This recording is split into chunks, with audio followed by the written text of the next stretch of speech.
निबंध आनंदाचे स्रोत, मनाची अवस्था आणि जीवनाची दृष्टी.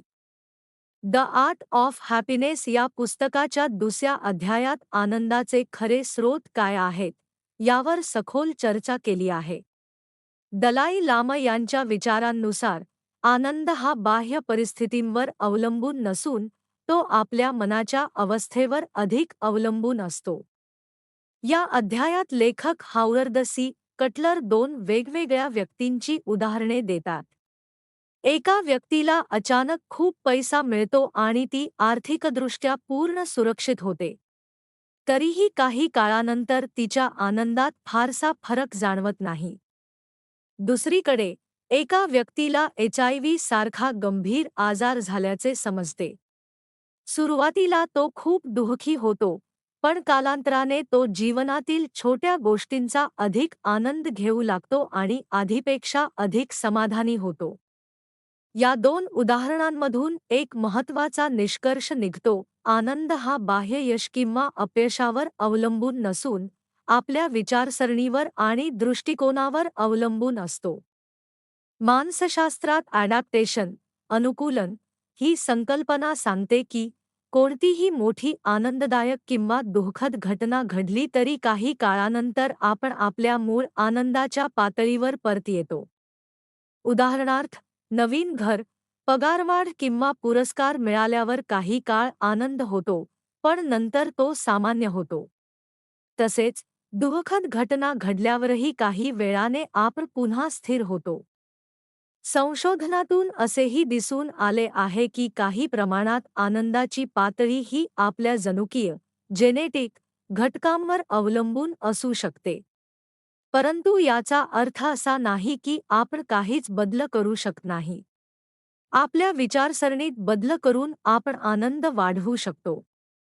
दलाई लामा यांच्या मते आपल्या आनंदावर सर्वात मोठा प्रभाव आपल्या दृष्टिकोनाचा असतो. आपण एखाद्या परिस्थितीकडे कसे पाहतो यावर आपला आनंद अवलंबून असतो.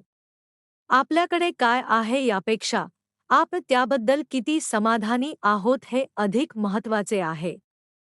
या संदर्भात तुलना करणारे मन, कंपेअरिंग माइंड, ही संकल्पना महत्त्वाची आहे. आपण सतत स्वतःची तुलना इतरांशी किंवा आपल्या भूतकाळाशी करतो. जर आपल्याला वाटले की आपण आधीपेक्षा चांगल्या स्थितीत आहोत, तर आपण आनंदी होतो. परंतु जर आपण इतरांशी तुलना करून स्वतःला कमी समजले, तर दुःख निर्माण होते. अशा प्रकारे या अध्यायातून हे स्पष्ट होते की खरा आनंद बाह्य गोष्टींमध्ये नसून आपल्या मनात आणि विचारांमध्ये आहे. योग्य दृष्टिकोन, समाधान आणि सकारात्मक विचार याद्वारे आपण आपल्या जीवनातील आनंदाची पातळी वाढवू शकतो. निबंध आनंदाचे स्रोत, तुलना, दृष्टिकोन आणि मनाची भूमिका. द आर्ट ऑफ हॅपीनेस या अध्यायाच्या पुढील भागात आनंद कशावर अवलंबून असतो याचे अधिक सखोल विश्लेषण केले आहे. दलाई लामा यांच्या मते आपल्या आनंदाचा मुख्य आधार आपल्या मनाची अवस्था आणि दृष्टिकोन हा आहे. मानवाची एक नैसर्गिक प्रवृत्ती म्हणजे तुलना करणे. आपण सतत आपल्या उत्पन्नाची, यशाची, सौंदर्याची किंवा क्षमतेची इतरांशी तुलना करतो. उदाहरणार्थ, आपला पगार वाढला तरी काही काळानंतर आपण त्याला सरावतो आणि पुन्हा अधिक पगाराची अपेक्षा करतो. जर आपल्या शेजाऱ्याचा पगार जास्त असेल तर आपल्याला असमाधान वाटते. त्यामुळे आनंद हा आपल्या परिस्थितीवर कमी आणि तुलना करण्याच्या सवयीवर अधिक अवलंबून असतो. अमेरिकन लेखक H.L. मेनकन यांनी विनोदी पद्धतीने म्हटले आहे की श्रीमंत माणूस तोच ज्याची कमाई आपल्या नातेवाईकांपेक्षा थोडी जास्त आहे. यावरून हे स्पष्ट होते की आपले समाधान हे इतरांशी केलेल्या तुलनेवर आधारित असते. परंतु हीच तुलना सकारात्मक पद्धतीनेही वापरता येते. जर आपण स्वतःची तुलना अशा लोकांशी केली जे आपल्यापेक्षा कमी सुदैवी आहेत, तर आपल्याला आपल्या जीवनाबद्दल कृतज्ञता आणि समाधान वाटू शकते. काही प्रयोगांमध्ये असे दिसून आले की जेव्हा लोकांना कठीण परिस्थितीची कल्पना करायला लावली किंवा मी सुदैवाने असा नाही असे विचार करायला सांगितले, तेव्हा त्यांच्या जीवनातील समाधानाची पातळी वाढली. यावरून हे स्पष्ट होते की आपला दृष्टिकोन बदलल्याने आपला आनंद वाढू किंवा कमी होऊ शकतो. म्हणजेच आनंद हा बाह्य परिस्थितीपेक्षा आपल्या विचारसरणीवर अधिक अवलंबून आहे. दलाई लामा पुढे सांगतात की आनंदाचे विविध स्तर असतात. बौद्ध तत्त्वज्ञानानुसार आनंदाचे 4 प्रमुख घटक आहेत. संपत्ती, वेल्थ, भौतिक समाधान, वर्ल्डली सॅटिस्फॅक्शन, अध्यात्म, स्पिरिच्युअलिटी, प्रबोधन, एनलाइटनमेंट. याशिवाय दैनंदिन जीवनात आनंदासाठी काही महत्त्वाचे घटक आवश्यक असतात, जसे की चांगले आरोग्य, पुरेशी संपत्ती आणि विश्वासू मित्र. हे सर्व घटक आनंदाचे स्रोत आहेत, परंतु त्यांचा योग्य उपयोग करण्यासाठी मनाची अवस्था सर्वात महत्त्वाची आहे. दलाई लामा यांच्या मते, जर आपण आपल्या चांगल्या परिस्थितींचा, जसे की आरोग्य किंवा संपत्ती, उपयोग इतरांना मदत करण्यासाठी केला, तर आपण खरा आणि दीर्घकाळ टिकणारा आनंद अनुभवू शकतो. अशा प्रकारे या भागातून हे स्पष्ट होते की आनंद मिळवण्यासाठी केवळ बाह्य गोष्टी पुरेशा नाहीत. योग्य दृष्टिकोन, कृतज्ञता आणि सकारात्मक विचार यांद्वारे आपण आपल्या जीवनातील आनंद अधिक वाढवू शकतो. निबंध: आनंदाचे खरे रहस्य, मनाची शांतता आणि अंतर्गत समाधान. द आर्ट ऑफ हॅपीनेस या भागामध्ये दलाई लामा यांनी आनंदाच्या मूळ तत्वावर अत्यंत सखोल प्रकाश टाकला आहे. त्यांच्या मते बाह्य गोष्टी जसे की संपत्ती, यश, मित्र किंवा भौतिक सुविधा या आनंदासाठी उपयुक्त असल्या तरी त्या एकट्या पुरेशा नसतात. खरा आनंद मिळवण्यासाठी सर्वात महत्त्वाचा घटक म्हणजे मनाची अवस्था आहे. दलाई लामा स्पष्टपणे सांगतात की जर आपल्या मनात राग, द्वेष किंवा नकारात्मक भावना असतील, तर त्या आपल्या आरोग्यावर आणि आनंदावर विपरीत परिणाम करतात. अशा स्थितीत कितीही संपत्ती किंवा सुविधा असल्या तरी त्याचा काही उपयोग होत नाही. उलट, जर एखाद्या व्यक्तीचे मन शांत आणि स्थिर असेल, तर तो कमी साधनांमध्येही आनंदी राहू शकतो. आजच्या आधुनिक आणि संपन्न समाजांमध्येही अनेक लोक दुःखी आहेत. बाह्यतः सर्व काही चांगले दिसत असले तरी आतून अस्वस्थता, तणाव, भांडणे, व्यसनाधीनता आणि कधी-कधी आत्महत्येसारख्या गंभीर समस्या दिसून येतात. यावरून हे स्पष्ट होते की संपत्ती एकटी आनंद देऊ शकत नाही. दलाई लामा यांच्या मते आपल्या दैनंदिन अनुभवांवर आपल्या मनाचा प्रचंड प्रभाव असतो. जर आपण रागात असू, तर आपल्याला आपलेच मित्र दूर आणि त्रासदायक वाटू शकतात. पण जर आपण शांत आणि प्रेमळ मनस्थितीत असू, तर आपण इतरांशी अधिक चांगल्या प्रकारे जोडले जाऊ शकतो. ते पुढे सांगतात की मनाची शांतता म्हणजे निष्क्रिय किंवा भावनाशून्य अवस्था नव्हे, उलट ती प्रेम, करुणा आणि संवेदनशीलतेवर आधारित असते. एक शांत मन म्हणजे जागरूक, संवेदनशील आणि सकारात्मक मन. त्यांच्या मते जर आपल्याकडे अंतर्गत शिस्त, इन्नर डिसिप्लिन आणि मनाची स्थिरता असेल, तर आपण कोणत्याही परिस्थितीत आनंदी राहू शकतो. परंतु जर ही अंतर्गत शांती नसेल, तर बाह्य सुखसुविधा असूनही खरा आनंद मिळत नाही. या संदर्भात अंतर्गत समाधान, इन्नर कॉन्टेंटमेंट, ही संकल्पना अत्यंत महत्त्वाची आहे. आजच्या भौतिकवादी जगात आपण नवीन गोष्टींची इच्छा करतो, नवीन गाडी, घर, वस्तू, पण या इच्छांचा अंत होत नाही. त्यामुळे मन कधीच समाधानी राहत नाही. दलाई लामा यांच्या मते इच्छा 2 प्रकारच्या असतात.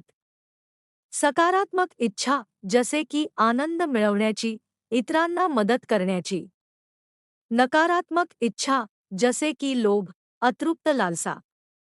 सकारात्मक इच्छांमुळे जीवनात प्रगती आणि समाधान मिळते, तर नकारात्मक इच्छांमुळे असंतोष आणि दुःख वाढते. अशा प्रकारे या भागातून आपल्याला हे शिकायला मिळते की खरा आनंद हा बाह्य गोष्टींमध्ये नसून आपल्या मनात आहे. जर आपण मनाची शांती, करुणा आणि समाधान विकसित केले, तर आपण कोणत्याही परिस्थितीत आनंदी आणि समाधानकारक जीवन जगू शकतो. निबंध इच्छा, लोभ आणि अंतर्गत समाधानाचा मार्ग. द आर्ट ऑफ हॅपीनेस या भागात दलाई लामा यांनी इच्छा, डिझायर, लोभ, ग्रीड आणि समाधान, कॉन्टेंटमेंट याबद्दल अत्यंत सखोल विचार मांडले आहेत. दलाई लामा यांच्या मते सर्व इच्छा वाईट नसतात. काही इच्छा सकारात्मक असतात, जसे की आनंदाची इच्छा, शांततेची इच्छा आणि जग अधिक चांगले करण्याची इच्छा. अशा इच्छा आपल्या जीवनाला योग्य दिशा देतात. परंतु काही वेळा इच्छा मर्यादेबाहेर जातात आणि त्या त्रासाचे कारण बनतात. ते एक साधे उदाहरण देतात. सुपरमार्केटमध्ये गेल्यावर आपल्याला अनेक सुंदर वस्तू दिसतात आणि लगेच हे पाहिजे, ते पाहिजे अशी भावना निर्माण होते. पण जर आपण थोडा विचार केला की खरंच मला याची गरज आहे का, तर उत्तर बहुतेक वेळा नाही असेच येते. जर आपण पहिल्या इच्छेनुसार वागलो, तर आपले पैसे आणि मनःशांती दोन्ही कमी होतात. दलाई लामा सांगतात की आवश्यक गरजांसाठी अन्न, कपडे, निवारा असलेली इच्छा योग्य आहे. पण अनावश्यक आणि अतिशयोक्तीपूर्ण इच्छा समस्या निर्माण करतात. उदाहरणार्थ, गरजेपुरती कार असणे योग्य आहे, पण सतत महागडी कार घेण्याची इच्छा ही असंतोष आणि स्पर्धा वाढवते. ते पुढे एक महत्त्वाचा मुद्दा मांडतात. एखादी गोष्ट आपल्याला आनंद देते म्हणून ती योग्यच आहे असे नाही.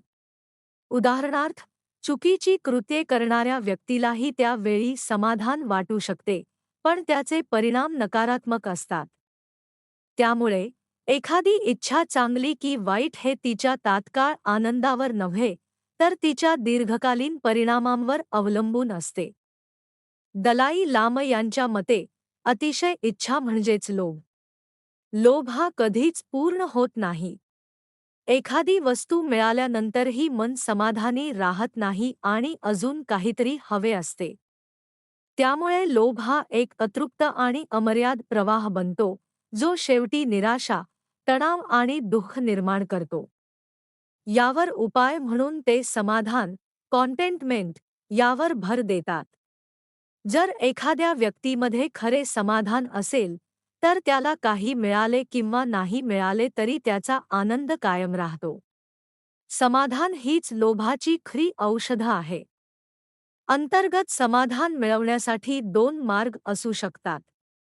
एक, आपल्या सर्व इच्छा पूर्ण करणे, पण हा मार्ग अशक्य आणि धोकादायक आहे. दोन, आपल्या इच्छांवर नियंत्रण ठेवणे आणि मनाला समाधानी बनवणे हा खरा आणि योग्य मार्ग आहे. अशा प्रकारे दलाई लामा यांचे तत्वज्ञान आपल्याला शिकवते की आनंद मिळवण्यासाठी बाह्य गोष्टींची गरज नाही, तर आपल्या इच्छांवर नियंत्रण आणि अंतर्गत समाधान आवश्यक आहे. जर आपण लोभ सोडून समाधान स्वीकारले, तर आपण खऱ्या अर्थाने शांत आणि आनंदी जीवन जगू शकतो. निबंध अंतर्गत समाधान आणि आत्ममूल्य ख्या आनंदाचा पाया. द आर्ट ऑफ हॅपीनेस या भागात दलाई लामा यांनी आनंद मिळवण्यासाठी अंतर्गत समाधान, इनर कॉन्टेंटमेंट आणि आत्ममूल्य, सेल्फ वर्थ यांचे महत्त्व स्पष्ट केले आहे. दलाई लामा यांच्या मते आनंद मिळवण्याचे दोन मार्ग असू शकतात. पहिला मार्ग म्हणजे आपल्या सर्व इच्छा पूर्ण करणे, पण हा मार्ग कधीच पूर्ण होत नाही. कारण इच्छा अमर्याद असतात आणि एक इच्छा पूर्ण झाली की दुसरी निर्माण होते. त्यामुळे हा मार्ग शेवटी निराशा आणि दुःख देतो. दुसरा आणि अधिक योग्य मार्ग म्हणजे आपल्याकडे जे आहे त्यात समाधान मानणे आणि त्याची कद्र करणे, म्हणजेच आपण जे मिळवले आहे त्यात आनंद शोधणे हा खरा आणि टिकाऊ आनंदाचा मार्ग आहे. याचे एक प्रेरणादायक उदाहरण म्हणजे क्रिस्टोफर रीव्ह यांचे जीवन. एका अपघातामुळे ते पूर्णपणे पक्षाघातग्रस्त झाले, तरीही त्यांनी स्वतःला भाग्यवान मानले. त्यांनी आपल्या आयुष्यातील चांगल्या गोष्टींवर लक्ष केंद्रित केले, जसे की कुटुंबाचे प्रेम आणि स्वतःची विचार करण्याची क्षमता. त्यांनी आपल्या परिस्थितीला स्वीकारून इतरांना मदत करण्याचा मार्ग निवडला. यावरून हे स्पष्ट होते की आनंद हा परिस्थितीवर नाही, तर दृष्टिकोनावर अवलंबून असतो. यानंतर दलाई लामा आत्ममूल्य, सेल्फवर्थ या संकल्पनेवर भर देतात. त्यांच्या मते खरे आत्ममूल्य हे बाह्य गोष्टींवर आधारित नसावे, जसे की पद, सत्ता किंवा संपत्ती, कारण या गोष्टी कधीही नष्ट होऊ शकतात. दलाई लामा स्वतःचे उदाहरण देतात. जेव्हा त्यांनी आपले देश आणि राजकीय सत्ता गमावली, तेव्हा त्यांना कठीण परिस्थितीचा सामना करावा लागला. परंतु त्यांच्याकडे एक महत्त्वाची गोष्ट होती, मानवतेचा बंध. त्यांनी लोकांशी केवळ एक नेता म्हणून नव्हे, तर एक सामान्य मानव म्हणून संबंध ठेवले. त्यामुळे त्यांना आपले आत्ममूल्य टिकवता आले. त्यांच्या मते प्रत्येक व्यक्तीला केवळ मानव म्हणून एक मूल्य आणि सन्मान आहे. हा मानवतेचा बंधच आपल्याला आत्मविश्वास, सन्मान आणि समाधान देतो. जर आपण हा बंध जपला, तर कोणतीही बाह्य गोष्ट हरवली तरी आपण मानसिकदृष्ट्या मजबूत राहू शकतो. इतिहासात अनेक राजा आणि सम्राट असे होते ज्यांनी सत्ता गमावल्यानंतर आपले जीवन नकारात्मक पद्धतीने संपवले. याचे कारण म्हणजे त्यांचे आत्ममूल्य केवळ त्यांच्या पदावर आधारित होते. परंतु दलाई लामा यांच्या मते जर आत्ममूल्य मानवतेवर आधारित असेल, तर कोणतीही परिस्थिती आपल्याला तोडू शकत नाही. अशा प्रकारे या भागातून हे स्पष्ट होते की खरा आनंद बाह्य गोष्टींमध्ये नसून आपल्या अंतर्गत विचारांमध्ये आहे. समाधान, सकारात्मक दृष्टिकोन आणि मानवतेचा बंध यांद्वारे आपण खऱ्या अर्थाने आनंदी आणि अर्थपूर्ण जीवन जगू शकतो. निबंध आनंद, आत्ममूल्य आणि सुख यातील फरक. द आर्ट ऑफ हॅपीनेस या भागात दलाई लामा यांनी मानवी जीवनातील आनंद, आत्ममूल्य आणि सुख, प्लेजर यातील महत्त्वाचे फरक स्पष्ट केले आहेत. दलाई लामा यांच्या मते जीवनात दोन प्रकारचे लोक आढळतात. एक प्रकार म्हणजे असे लोक ज्यांचे आत्ममूल्य आणि सन्मान केवळ संपत्ती, यश किंवा बाह्य गोष्टींवर आधारित असते. अशा लोकांना जोपर्यंत त्यांची संपत्ती टिकून असते, तोपर्यंत ते सुरक्षित वाटतात. पण एकदा ती संपत्ती कमी झाली, तर त्यांना मानसिक त्रास आणि दुःख सहन करावे लागते. दुसऱ्या प्रकारचे लोक असे असतात, जे आर्थिकदृष्ट्या यशस्वी असतानाच प्रेमळ, दयाळू आणि इतरांशी जिव्हाळ्याने वागणारे असतात. त्यांचे आत्ममूल्य केवळ संपत्तीवर अवलंबून नसून मानवतेच्या नात्यावर आधारित असते. त्यामुळे जर त्यांनी बाह्य गोष्टी गमावल्या तरी त्यांना मानसिक आधार मिळतो आणि ते सहजपणे तुटत नाहीत. यानंतर दलाई लामा आनंद, हॅपीनेस आणि सुख, प्लेजर यातील फरक स्पष्ट करतात. अनेक वेळा लोक या दोन गोष्टींमध्ये गोंधळ करतात. उदाहरणार्थ, काही लोक शारीरिक आनंदाला, जसे की भौतिक सुख, खरा आनंद समजतात. परंतु दलाई लामा यांच्या मते खरा आणि टिकाऊ आनंद हा मन आणि हृदयाशी संबंधित असतो. ते सांगतात की शारीरिक सुख तात्पुरते असते, ते काही काळासाठी आनंद देते, पण नंतर संपते. याउलट खरा आनंद हा स्थिर आणि दीर्घकालीन असतो. तो मनाच्या शांततेत, करुणेत आणि अंतर्गत समाधानात सापडतो. दलाई लामा यांच्या मते सर्वोच्च आनंद म्हणजे मुक्ती, लिबरेशन, जिथे दुःख पूर्णपणे संपते. हा आनंद स्थायी आणि शाश्वत असतो. याउलट केवळ बाह्य सुखावर आधारित आनंद अस्थिर असतो, आज आहे, उद्या नाही. या संकल्पनेचे महत्त्व आपल्या दैनंदिन जीवनातही दिसून येते. अनेक वेळा आपण तात्पुरत्या सुखाच्या मागे धावत राहतो, पण त्यातून दीर्घकालीन समाधान मिळत नाही. त्यामुळे आपल्याला ख्या आनंदाचा शोध घेण्यासाठी आपल्या मनाची अवस्था आणि विचारसरणी बदलावी लागते. अशा प्रकारे दलाई लामा यांचे तत्वज्ञान आपल्याला शिकवते की खरा आनंद हा बाह्य सुखांमध्ये नसून आपल्या अंतर्गत शांततेत, प्रेमात आणि मानवतेच्या बंधनात आहे. जर आपण हा फरक समजून घेतला तर आपण अधिक स्थिर, समाधानी आणि आनंदी जीवन जगू शकतो. निबंध आनंद आणि सुख यामधील निवड योग्य निर्णयाचा मार्ग. द आर्ट ऑफ हॅपीनेस या भागात दलाई लामा यांनी आनंद, हॅपीनेस आणि सुख, प्लेजर यातील सूक्ष्म पण अत्यंत महत्त्वाचा फरक स्पष्ट केला आहे. तसेच योग्य निर्णय कसा घ्यावा यावर मार्गदर्शन केले आहे. या भागात हेदर नावाच्या एका स्त्रीचे उदाहरण दिले आहे. तिला एका सुंदर ठिकाणी नवीन नोकरीची संधी मिळाली होती, जी तिला आनंददायी, प्लेजर वाटत होती. परंतु तिच्या सध्याच्या नोकरीत तिला खरे समाधान, हॅपीनेस मिळत होते. जेव्हा तिने स्वतःला प्रश्न विचारला, ही गोष्ट मला खरा आनंद देईल का फक्त तात्पुरते सुख, तेव्हा तिला योग्य निर्णय घेणे सोपे झाले.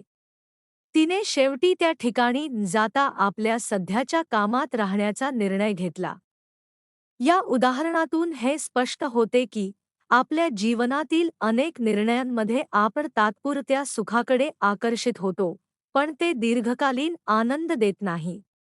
योग्य निर्णय बहुतेक वेळा कठीण असतो, कारण त्यात काही त्याग करावा लागतो. इतिहासातही अनेक विचारवंतांनी सुख आणि आनंद यावर चर्चा केली आहे. एपिक्युरुस यांनी सुखाला जीवनाचा आधार मानले, पण त्यांनीही संयम आणि मर्यादेचे महत्त्व सांगितले. सिग्मंड फ्रौद यांनीही मानवी वर्तनामागे सुखाची इच्छा कार्यरत असल्याचे मांडले.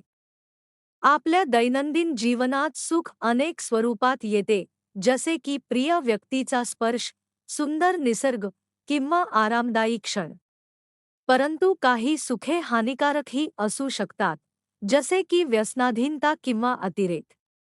ही सुखे तात्पुरती असतात आणि दीर्घकाळात दुःख निर्माण करतात. दलाई लामा यांच्या मते आपल्याला नेहमी लक्षात ठेवले पाहिजे की जीवनाचा उद्देश आनंद आहे, केवळ सुख नाही. जर आपण प्रत्येक निर्णय घेताना हा विचार केला, तर आपण हानिकारक गोष्टींपासून दूर राहू शकतो, जरी त्या तात्पुरता आनंद देत असल्या तरी. नाही म्हणणे अनेक वेळा कठीण वाटते, कारण ते आपल्याला काहीतरी गमावल्यासारखे वाटते. परंतु जर आपण लक्षात ठेवले की आपण ख्या आनंदासाठी काही गोष्टी टाळत आहोत, तर ते अधिक सोपे होते.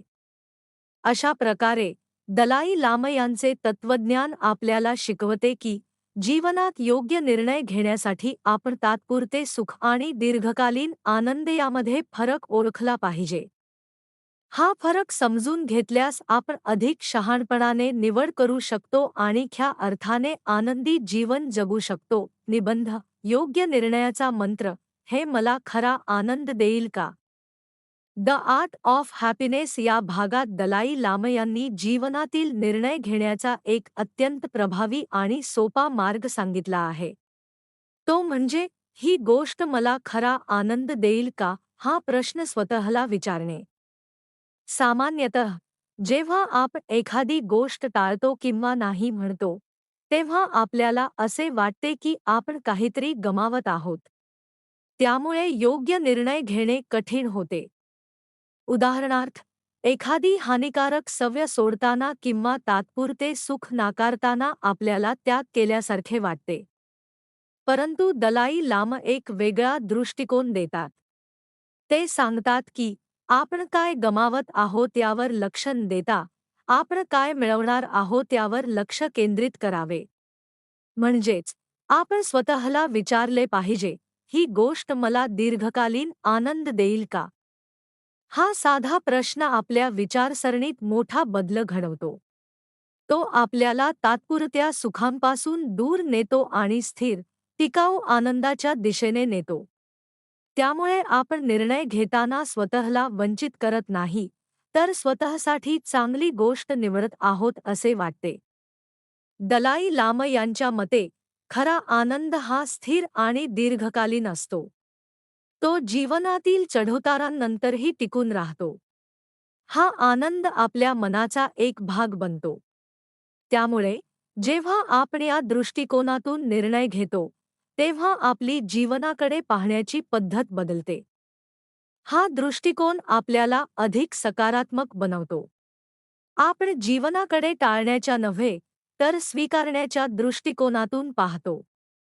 त्यामुळे आपण अधिक खुले, उत्साही आणि आनंदी बनतो. अशा प्रकारे दलाई लामा यांचे हे तत्वज्ञान आपल्याला एक साधा पण प्रभावी मंत्र देते. प्रत्येक निर्णय घेताना स्वतःला विचारणे, हे मला खरा आनंद देईल का? हा प्रश्न आपल्याला योग्य मार्ग दाखवतो आणि अधिक आनंदी, समाधानकारक जीवन जगण्यास मदत करतो.